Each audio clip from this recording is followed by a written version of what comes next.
Hey everybody, Frugal Farmer here. This is some hog feed that's been wet down, but you see this corn sprouting. It's still good to feed like that. I wish I could get all out to sprout, but just most of the top will sprout, but they still love it. Pigs will eat anything, like I've said before, and they'll eat you.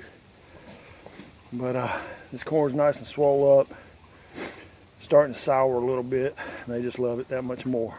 Sorry for the sniffling, but it's cold in North Carolina and the cold's jumped on me. But they'll get 4 of these a day, along with regular pig food and some sweet feed I throw in, just kind of mix up their diet. The sweet feed's pretty cheap, so I'll throw some of that in too, and it's got nutrients and stuff in there they need. Because it's fixing to be processing time here for too long. Thanks for stopping by. Come back again when you will. Share, comment, like, hit that subscribe button. God bless.